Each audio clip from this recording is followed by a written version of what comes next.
pig. See what Tariq Radio doing. I'm recording onto this anchor too.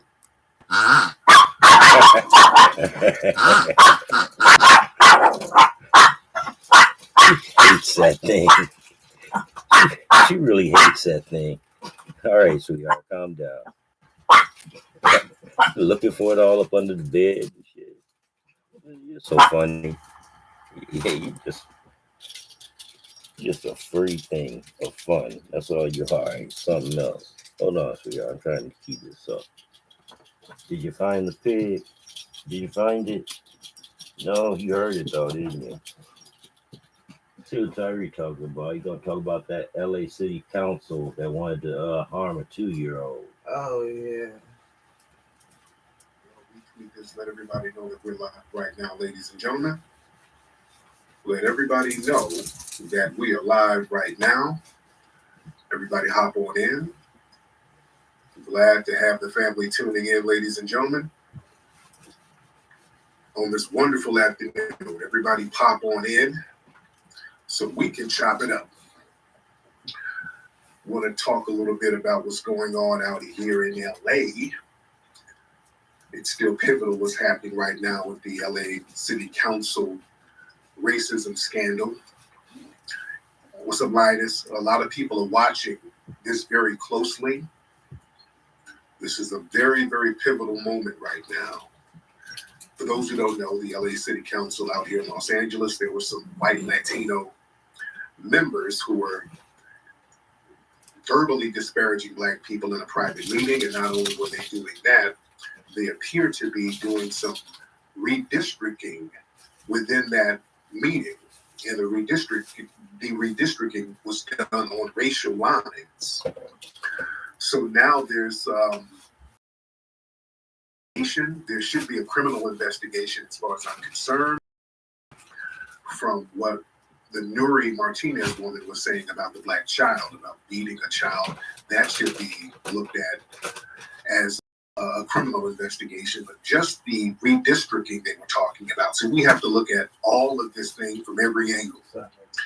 The disparaging remarks talking about a Black child, that's one thing. Saying, hey, that person's with the Black, so F him, that's one thing. But we have to remember, these white Latinos were in there talking about consolidating power for Latinos in redistricting areas meant to deprive the Black citizens of Los Angeles. We shouldn't downplay that part of it. That's a very important part. Because understand, if these were Black City Council members making these disparaging remarks about Hispanics or even Asians, let's say, Karen Bass and Maxine Waters got caught in a meeting saying disparaging things, they would be out of there so fast and there would be criminal charges very quickly. I think down in San Diego not too long ago, there was a Black woman who said something about Asians or Hispanics, and it wasn't even bad. She was talking about how, I'm trying to paraphrase here, but the sister said something about how the Asian community has money for businesses, something like that. She just mentioned them in a meeting, and they immediately fired her. They got her out of there real quick. And I think this was a woman down in San Diego, if I'm not mistaken. It was a sister. They got her out of there real quick, just mentioning another ethnic group. They're like, nah, we just gonna get you up on out of here. It wasn't even bad what she said. These people were talking badly about Black people, and they haven't fully resigned yet. They have not fully resigned yet, and this is what people in LA are calling for. Why don't these people go ahead and resign? There was supposed to be a meeting downtown today. Now, I was down there yesterday for a quick minute. A lot of stuff going on. The meeting, from what I understand, was postponed till Friday out here. So it's a big thing out here. A lot of people are pretty upset. And I think Biden and the White House chimed in talking about the need for them to resign. We're looking at the mayor, Eric Garcetti. What is he going to do about this situation? This is pivotal. If we have open anti-Black racists in powerful positions that they're in, and nobody's doing anything about it, That speaks volumes, guys. That speaks volumes. See, we have to make an example. We have to say, hey, look, we're going to stand up and say these people need to get up out of here. And anybody not getting them up out of here, you are public enemy number one. We will not support your political career. We need to watch this situation very carefully. What's up, Brother Marcel? Because this is going to set a precedent on how we react and deal with these anti-Black people of color who get in these power positions over us all around the country. You see, what happens in California sets the tone for what happens around the nation. So people are watching this very closely. They're seeing how we are reacting to this. People need to be more outraged about this. See, we got this thing again. People have been pushing that Black-Brown coalition to our chagrin. We've been doing that, and we have created a detrimental situation for ourselves. What are some of the moves we can make, in your opinion, to make noise about this? Do we need more people going downtown, raising hell at these meetings? Do we need to put pressure on the mayor to get these people fired? Let's chime in, family. Let's get some of the family to chime in, because, again, this is very pivotal. Let's get Aaron in here. What's up, Aaron? Hop on, brother.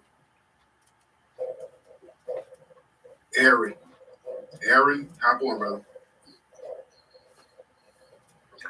All right, so we'll get Pretty G while we're waiting on Aaron.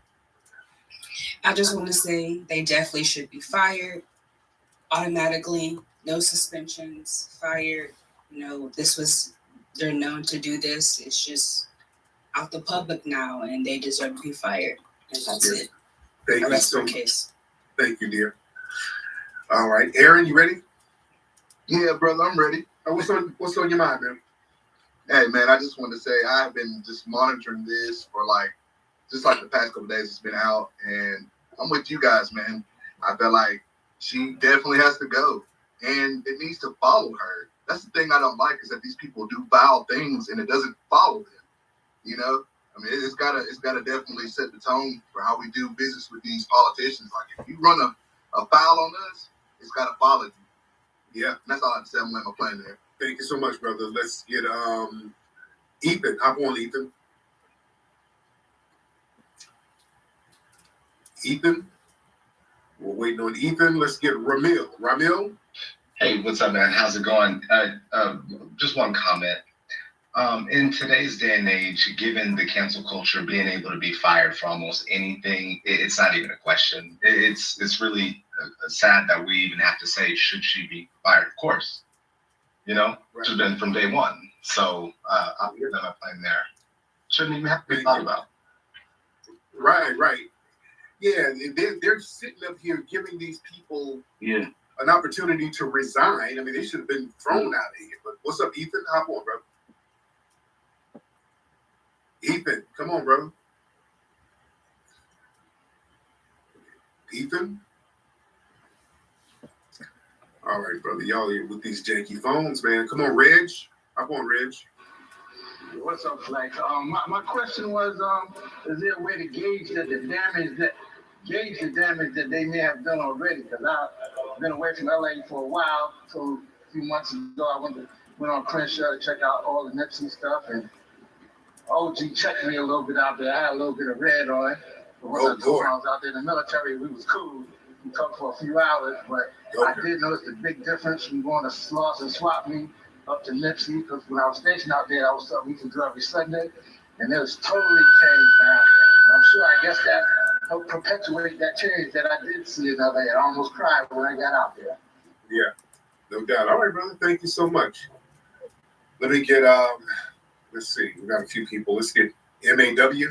Hey, good afternoon. First of all, thank you for what you are doing here.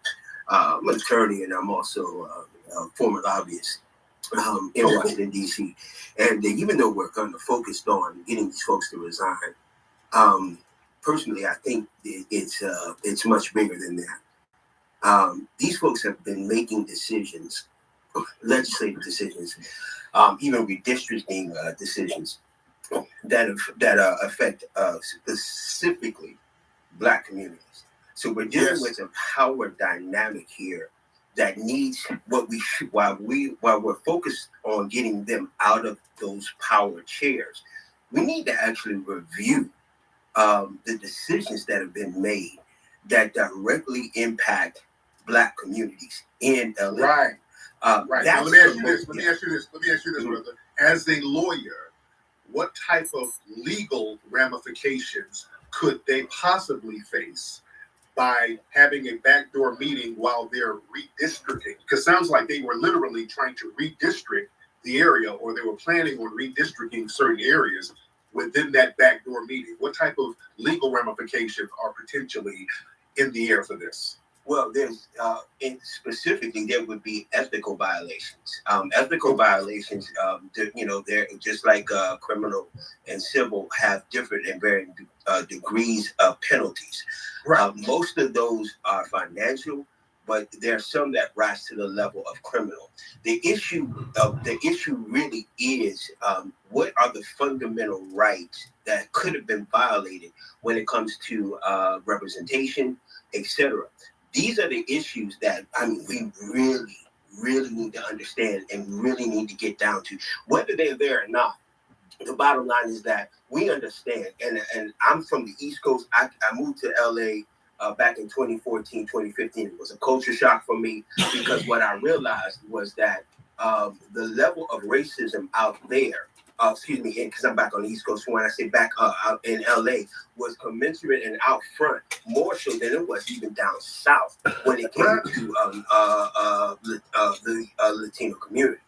So what the concern is that, and just as a sidebar, because it was the brown community doing it to our community, a lot of what the white community could not get away with, they blatantly got away with unchallenged. Right. So in this case, we need to just sit back, and yes, we're emotional, but we need to actually sit back and find out what has directly been the impact of this mindset and of whatever they have done, because there is damage. So there's ethical issues for them, but there's also situations that we have to look at, to even as far as redistricting, even how certain investigations, etc. I'm gonna try not to get in trouble here. How certain investigations were even promulgated against Black counselors versus them, because there's a Teamsters issue that has to now be dealt with one of these counselors. So this is a mess right now, and this is going to get federal attention, I'm pretty sure. Yes, indeed, man. I appreciate you, man. Thank you so much. Yeah, this is a heavy situation, man. It's real deep. It's real deep, and Black folks got to be on top of this thing. We have to be on top of this. We really need to, especially my LA people, we need to be pushing for the reparations even harder because of this situation right here. I saw some sisters down there speaking there was a meeting there yesterday at City Hall, and there were some sisters really breaking it down, talking about the importance of reparations. We need to be thumping that reparations drum real heavy out here in California, in Los Angeles in particular, because what they've done has to be remedied. This has to be remedied financially, because we keep overlooking the financial devastation of this. These people were sitting back here spewing this anti-Black racism, and these people are in charge of a lot of supervisory positions, a lot of resource allocation to different organizations within the community. And we can see why Black Angelenos, Los Angelenos, are being deprived of so many opportunities, so many positions, and so many resources when you have these blatantly bold and open anti-Black racists calling the shots. Do you think these people are going to allocate resources to Black nonprofits or give supervisory positions to Black people working for the city? There's already Black people working for the bus companies. I talked about this before, how they keep getting overlooked for raises, promotions, and supervisor jobs in favor of Latinos who just pop over here overnight. This is the reason why, ladies and gentlemen. This is a deliberate and concerted effort. And that Black and brown stuff that Black folks have been towing for the last 40 years, this is a result. This is the negative fallout for that. Let's get T Dynamite. Hey, Tariq. Hey, beloved, how are you? I'm good, thank you. So, of course, I'm LA born and raised. I actually work for the city of LA, and this is just, it's off the chain right now. So, at this point, what I'm realizing I've learned is that since they are elected officials, the mayor cannot fire them. They have to resign, or we have to put the recalls process in motion. Right, that's right. Okay, that's right. That's right. I forgot they are elected officials. We overlooked that too. These are people who were elected into their positions. Mm-hmm. Okay. Right. So we have to get that in motion because that takes, that's a while, like 6 to 8 months or so for a recall to actually, for it to get on the ballot for us to vote and everything. So we have to get that in motion. But you're absolutely right. These supervisory jobs, I work for the Department of Water and Power. And the tone of that department has changed so much in the 17 years I've worked there. And it's because of who's in power. And we can tell that they've been having these meetings for years. This isn't something that popped up a year ago. Yeah. So, yeah, we're on it. I'm trying my best to see how we get that recall situation in motion and who to look to for some guidance on it. Yes, indeed. Thank you so much, beloved. Right. Yeah, man. Yeah. So there would have to be a recall if they don't resign. So they're going to try to sit here and stall everybody out. But look, if these were black folks doing this, let me tell you something. They would find some kind of loophole somewhere. When it's black folks, they can find a loophole. Let some black folks sit up here disparaging another race of people. They'd dust off some loophole somewhere and have them out of there by tomorrow morning. They would have been had the black people out. When it comes to us, well, they know how to find a loophole out of nowhere. They always say, well, when judges makes this, when stuff in the law is the law, they say that it's a black judge. Remember when Olu Stevens was saying, hey, y'all need to diversify this jury. There's a jury here, and y'all got a bunch of white people on the jury. The jury needs to reflect the community because there were some black people on trial and they had an all-white jury. So he went and made them regroup and get another jury. Boy, you had all of these other secret, shadowy organizations coming out reprimanding Judge Olu Stevens out of Kentucky. So now there are people who can override judges now that we didn't know about. You see what I'm saying? When it's black people, all of a sudden there's some little secret organization that just pops up out of nowhere that can override judges, they can override senators, they can override public officials. You see? Let me get we got a lot of folks in here. Let me get the Pan F report. Let me get him in here. And I see you, Randy Short. I'll get you on in a second, brother. The Pan F report. What's going on, brother? You can turn your microphone on, sir. There you go. Yes, sir. Can you hear me? I can hear you. What's going on, fam? Brother, I just want to say, because I went down there just like you, and I think the grassroots, the people on the ground level, we got to get out there more. It wasn't people that looked like us down there. I mean, I've heard people talk a type of stuff down there. Yeah. So I don't know. Yeah. You want? No. Yeah. When I went down out there yesterday, I was out there yesterday for a quick second, and it looked like a Cinco de Mayo celebration. I was happening. So I was down there. And, I mean, they were talking about rent and Spanish and all type of shit. I said, for them to have said this about white people and about what they do to us, power positions, we wasn't out there. Yeah. So the black folks in LA, thank you, brother. Black folks in LA need to really be on top of this. Really need to be on top of this thing. Let's get Dr. Randy Short in here. Dr. Short, hop on, sir. Dr. Randy Short, hop on, brother. Bless you. I'm good. Bless the room. Thank you so much. Thank you for keeping this up, brother. You're doing great work. How are you doing, Dr. Short? Because didn't you just have surgery, sir? Yeah, back in April. Yeah, I'm getting there. Good. Look. Okay, want to make sure you're good. Yes. You said exactly what I want to talk about. So you're psychic. Look, and that's probably why you're in LA. Remember you talk about these organizations no one's ever heard from or heard of before. Well, you're from what? You're from Los Angeles, right? If I'm correct. Yeah, most of them. Okay. Yeah, living out here. Okay. All right. Do you know that I'm in a group that took on the city of Los Angeles over the Rodney King beating?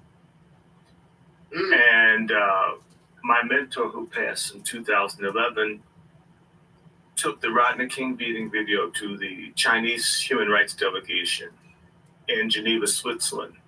The reason the Rodney King beating was important isn't what you think it is. It is because the International Human Rights Association of American Minorities got the Chinese and the Cubans to agree to vote that the United States is a human rights violator. And what came out of that is the Chinese got most favored nations trading status off of Rodney King's beating in exchange for the Chinese not voting. Right now, the Chinese want Taiwan. The Chinese want Taiwan. Are you hearing me? Yeah. And there are a range of other things, and everybody's mad at the United States. Well, Brother Tariq, you, Sister Jade, Brother Marcel, and all of us, we can do an inquiry, and my friends should be able to have the United Nations send rapporteurs and so forth. You know, I've met Frantz Fanon's daughter. I have her email. We can do this multiple ways. We need to bring the whole world down. Everybody knows this full of shit down there. And they're doing genocide. Those black folks on Skid Row, this is genocide. The entire nation is implicated. So we don't have to do theory. Dr. Farid Muhammad up in Chicago and other people, we can sit down and have a discussion within the next few days. And I think it should happen for two reasons.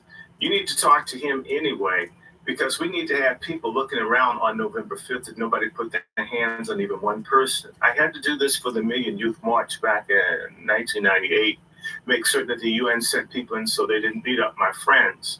Because see, the police will stage a riot, then they'll say, we did it. So the United States is a human rights violating country. We already knew this. So the International Human Rights Association of American Minority and other such companion groups are out here watching. They normally don't get asked. So I'm offering it. I call it Hell A, and it is Hell A, the way that black folks are being treated.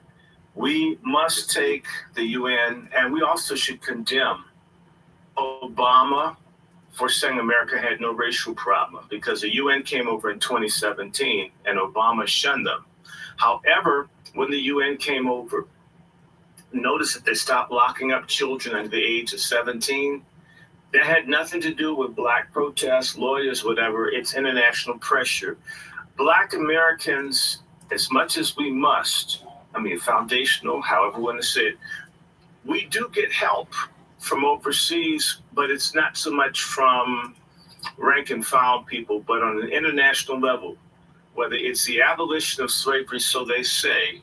It was Lincoln trying to front off the French and the British and getting help from the Russians, right? That every time you see a move, the civil rights movement in the United States, and particularly is greatly helped by the International Convention for the Elimination of All Forms of Racial Discrimination and so forth.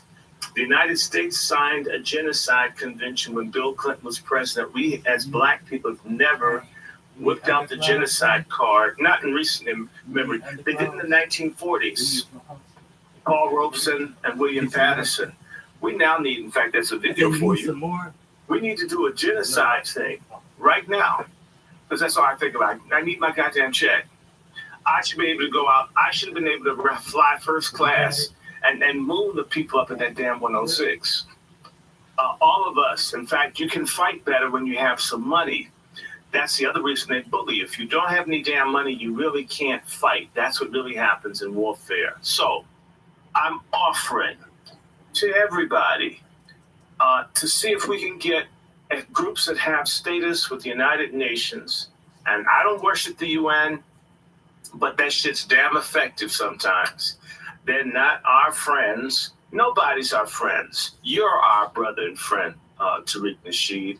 Sister Jade, Brother Marcel. We are each other's friends, but we can use international organizations the same way my friends in Chicago blocked the Olympics from coming to Chicago because of the racist white mayor.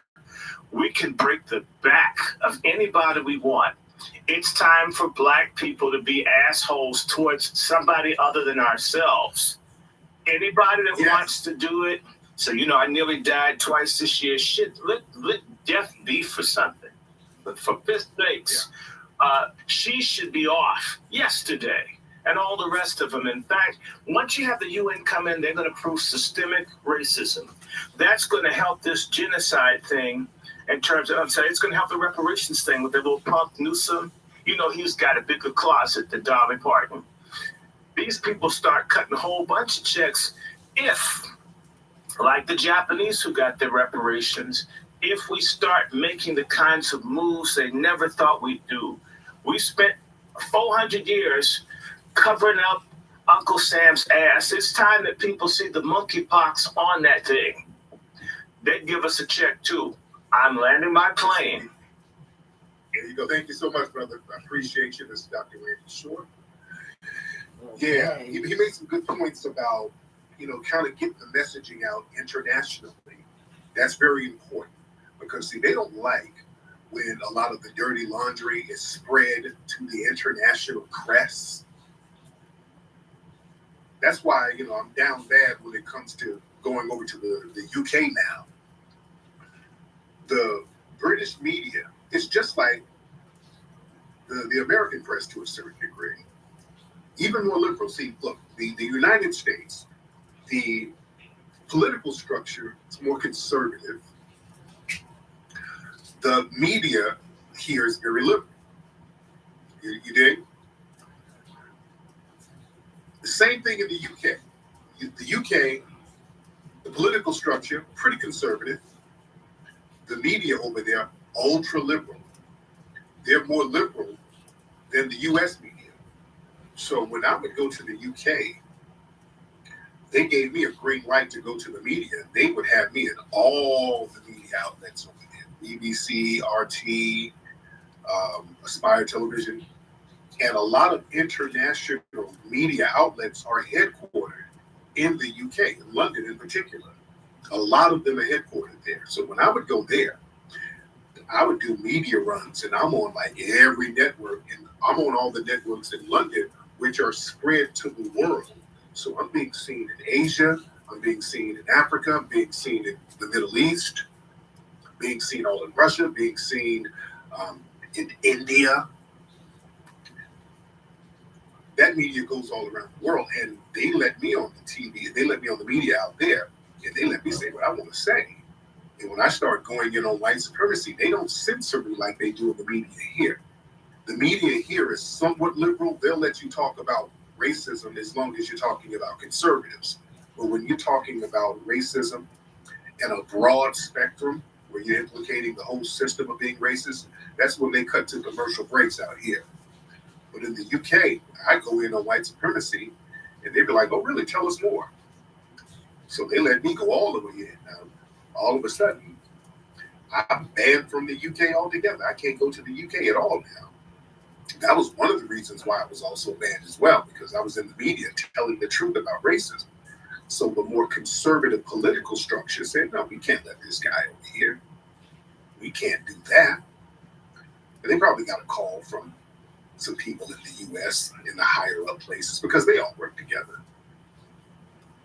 The US government and the British government and their intelligence agencies, they all work together. Interpol and the FBI, and they all work together. It is what it is. Let's get some more people in here. Let's get kid, I don't know what your name is. L something. L Colorin. What's up, L Colorin? Hello. Hey, my brother. How are you? This is weird on the phone. But what? I'm out here in LA. It's freaking hailing. God is looking down on us. We are not going to the good place if we don't fix this situation. We do. I've been following this FDA, ADOS, it's new to me. I'm Latino. I got my black uncle, and anyone being racist against their own? No, we got to squash that. This ain't right. And yeah, Latinos, we do. We got racial issues. We hate ourselves. We hate our indigenous roots. We've been colonized. We got the Spanish. That's the white man. That's the white in us. That's the devil in us. This lady Nuri and all her co-workers. No, that's not cool. They out here being racist. They out here talking about redistricting, disenfranchising voters. How are you going to go to be a political position and you don't care about the people? All you care about is money. That's the devil right there. I'm sorry. Yeah. There you go, man. Thank you so much. I appreciate you, bro. All right, let's get Afro Elite. Our brother Afro Elite. What's up, Afro Elite? Born brother. I can hear you. How you doing? I'm good. Okay. I'm gonna be quick because I'm driving right now.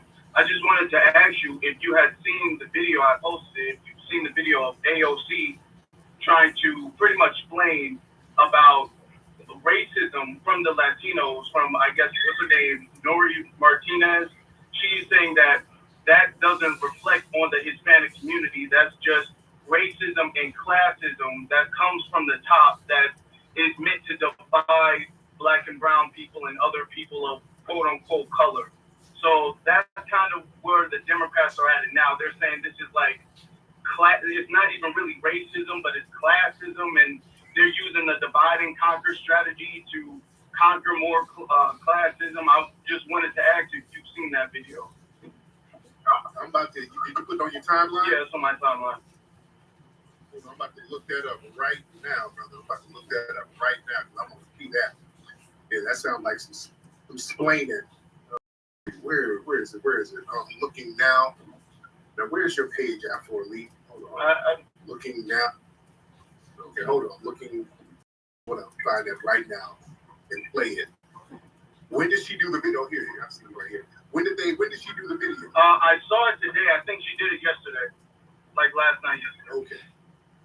Okay. Oh, I see it now. I'm about to play it now. I haven't heard it, but I'm play it now. Thank you for the call. Hello. Okay, let me play this video that our brother Afro Elite played of AOC. She explained it. Let's hear this. Let's see what she has to say. Hold on. The comments that were made were simply and are simply incompatible with fully elected office. It violates the public trust. Just point blank period. That's the beginning of it. That's the end of it. But I do want to dig a little bit deeper into the psychology of that, because it's also just as bad, if not worse. In corrupt, racist, classist environment systems, political situations. Environment, okay. Here she go already. Racist, classist, environment. Okay, here she goes already. This ain't got nothing to do with no damn environment. This is, and AOC is the worst. She's already pissing me off. Hold on. Also, just as bad, if not worse. In corrupt, racist, classist environment systems, political situations, people in power rely on pitting communities against each other, whether it's racially, geographically, whatever. They rely on pitting, trying to get Black communities and Latino communities and Asian communities and Native communities seen as each other's enemies, white communities, rural, urban, all of it. Well, that's you guys do that. Nobody makes you do that. Most of these people she named, they choose to have anti-Black sentiments. It's not pitted against each other. It's you guys attacking us. Let's stop them reframing the narrative. It is not us being pitted against you. We have to defend ourselves from your damn anti-Black racism. All of these different groups harbor anti-Black racism. And it's one-sided. We don't have racism towards Latinos like that. We don't have racism towards Asians because we're their economic base. We're the ones who fund you when you get here. We don't have systematic racism against these groups. They come over and practice systematic racism against Black people. It is not some type of equal animosity. We have to defend ourselves from their racism. This is how we have to frame it, which is the truth, and not let these people reframe the narrative. Hold on. and Native communities seen as each other's enemies, white communities, rural, urban, all of it. And leaders who fall for that are not equipped to lead. And frankly, this scarcity mentality that we need to pit or be suspicious of other ethnic groups or of other types of interest groups, geography, this, that, and the other, comes from the top.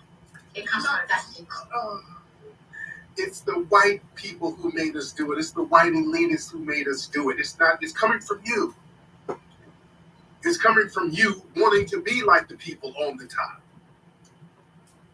Black family, don't let them run that game. When some of these quote unquote people of color get caught in the hot seat with their damn anti-black racism, they always use the white man made me do it. It's the Anglo-white people who are pitting us together against each other. They're pitting us. They're making us hate each other. It is the white man who is the enemy. No. You want to be the white man and the white woman. You, in your mind, want to be that. You're against white supremacy. Family, that's the long and short of it. These folks aren't fighting white supremacy. If they are, where are they doing? And listen to the language. She ain't talking about punishing the people spewing this anti-black racism. Because listen, when they're spewing anti-Asian racism, anything against Asian people, it's hate crimes. We need a hate crime bill. It goes to punishment. We need to punish anybody harming these Asians to the fullest extent of the law. We need to allocate money to Asian people to remedy this. When it's us at the front of the racism, well, you gotta understand, it's some shadowy Anglo-white people at the top. They're the real enemy. Oh, stop. This, that, and the other comes from the top. It comes from invested classist interest, racist interest, etc. Because the more you can still like just whatever fighting amongst ourselves is less time that we're building solidarity with one another. And we need to be able to trust each other. And if we don't have that trust, we're not going to be able to build together. That's really so much at the core. Build what together? We're not building anything together. You're building stuff off of us, but what are we building together? We've had a gazillion years to build together. What are we building together? You're building stuff off of our backs. What are we building together? What this is about. But we've seen what the outcome of those things are. Old school political machines like from the 90s and plenty of other decades. And you know what it also yields? A lot of corruption. Because when all you care about, or any other decision about, such a superficial zero-sum mentality, that is dangerous. And that is what people in power rely on in order to make sure that nothing changes, pretty much. And well, she's babbling right now, man. This is babble, guys. This is babbling explaining. She just saying nothing. This isn't about just like talking about LA. We experienced this in New York. You know, especially when you look at New York political machines in the 90s. Oh, God. This is the splainingest ass woman ever. That's splaining. Splaining ain't it either. Again, when some other group is aggrieved, you start immediately talking about how to remedy it with laws, bills, and money. When we are being aggrieved, and this woman, remember, these people were sitting up here talking about harming a black child. Nothing is more vile than that. And now all of these people are splaining, pointing the finger at the shadowy elite. It's some elite that's on the top who's pitting us against each other. We're all in this together. This is corruption from the 90s. What are you talking about? This woman, AOC, goes home to a zaddy. All right? Just remember, she goes home to a zaddy. These people are not on our side, man. And that's okay, black people. I want black people to have a better self-esteem to understand we don't need these janky-ass groups sitting around here undermining us and then splaining and deflecting when they undermine us because they're dangling some mythological coalition that they don't want in front of us. Why are y'all so gung-ho about this mythological coalition? It doesn't exist, man. That's just what it is. The only thing they really give you as far as a coalition is sexual access. That's it. It ain't even worth it. We all we got and we're all we need, Black family. These people have displaced us in so many areas while we're sitting here talking about a damn minority coalition. If you look at places around look at places in some of the big cities, you go down to South Central LA right now, mostly Hispanic down there. They're pushing Black folks all the way out there to Lancaster, Riverside, San Bernardino, Moreno Valley. You understand? Even in New York, in these cities where there's a large influx of some of the Latino community. Look at New York, man. You had areas in New York that were predominantly Black, that Black people were repeatedly displaced from. We know about Seneca Village. There was a place where Greenwich Village that was called Little Africa. A lot of folks don't know that. In Greenwich Village, New York, there was a section called Little Africa that was predominantly Black. Black people got pushed out. Early 1900s, you had a Black area called San Juan Hill. I think it was San Juan Hill. Where are my New Yorkers? It was a place in New York. It's over there by Lincoln Square now. Where Lincoln Square is, that used to be an all-Black area called San Juan Hill. They called it San Juan Hill because you had a lot of veterans who were fighting over there in Cuba for the American Army. So they came over. Those veterans lived in that area, so they called it San Juan Hill, based on the fighters who were over there fighting in Cuba for the U.S. government. It was a pretty thriving area, and then they pushed all of those Black folks out and started putting the Puerto Ricans in that area. They started pushing the Black people towards Harlem and brought all the Puerto Ricans over there to San Juan Hill, displacing them. So we have to understand the displacement game is real, and we're always at the brunt of it. We always get the ass end of these displacements. This coalition just doesn't exist, man. When has this coalition worked to benefit us? I can point to how it has benefited other groups. Family, Black family, let's just ask questions here. When has a minority coalition benefited foundational Black Americans? Just ask questions, man, and you'll get the answer. When has a minority coalition benefited us? It has benefited everybody else except us. So we have to start being unafraid to say we're going to look out for Black people. We're going to look out for our own folks. We're going to look out for foundational Black Americans. Please stop being afraid and ashamed to say that. Self-preservation is the first law of nature. You're supposed to look out for your group. You understand? We got this weird slave mentality that we're supposed to be obligated to elevate these other groups to our own detriment. No, you're not. We got to look out for ourselves, ladies and gentlemen. Let's get the self-esteem up. You all you got, and you've been carrying the heavy load anyway. Nobody's been helping you. You've been doing all the work yourself. It's just like an employee who works for somebody's business, and you do everything to build that person's business up. And you could use those skills to go work for yourself, but you choose to sit here and make the next person rich. We do that with white people all the time. We do that with them all the time. You sit there and you're doing all the work, making these people wealthy. You're the invaluable resource that they can't do anything without you. But you sit here, NASA need me now. I got this. NASA need my expertise. When you can go out and do the exact same thing for yourself and get that same wealth, get the same resources. But a lot of people, you don't have confidence. A lot of us don't have confidence in ourselves. You think we got to have a white daddy somewhere or a white Hispanic daddy somewhere holding our hand if we're going to get anything done. We got to get off that mentality. Because, see, the visuals are very important. See, they want us to believe that a Black person can only be successful if they're engaging in debauchery or ratchetness. This is why when you look at television and you see rappers, they show rappers doing degenerate nonsense, and they give them a lot of money to do degenerate nonsense. You see, they want you to believe in order for you to make a buck, in order for you to be successful, you have to be a damn degenerate. But they don't want to promote black people who are self-sufficient. When you're a black person who's self-sufficient, they don't like to promote that because that gives other black people ideas.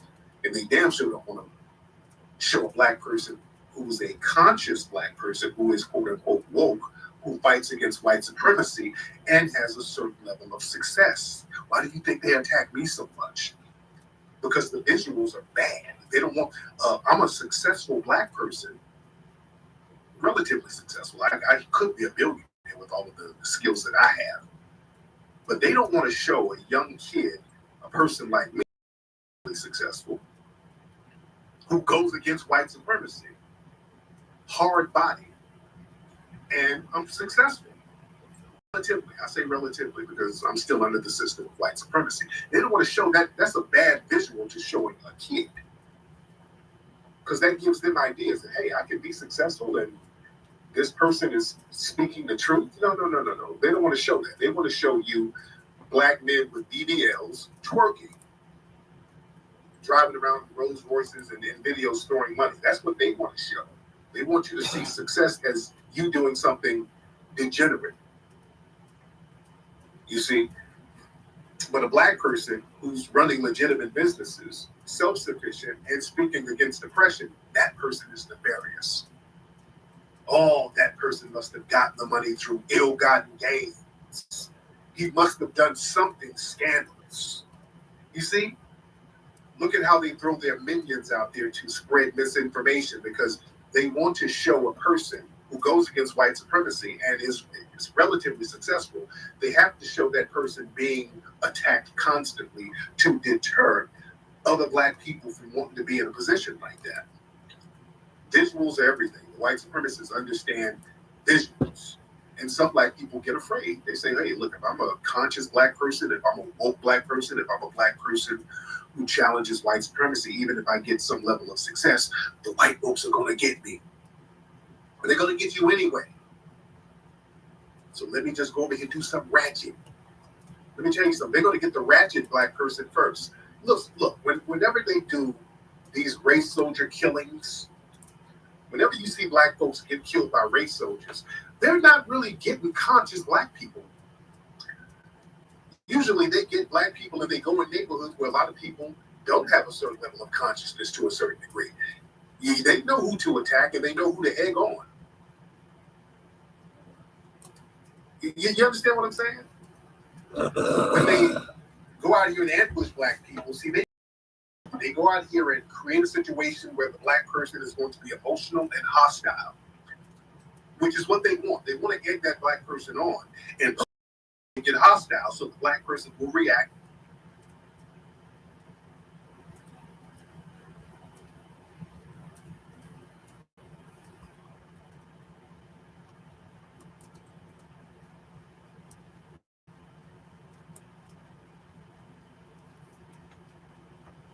Yeah, and they shut him off like that. They shut him off like that. Oh, he was just talking? Yeah, it wasn't that long. It just went on? Yeah, it just went on. It didn't say signing off or nothing.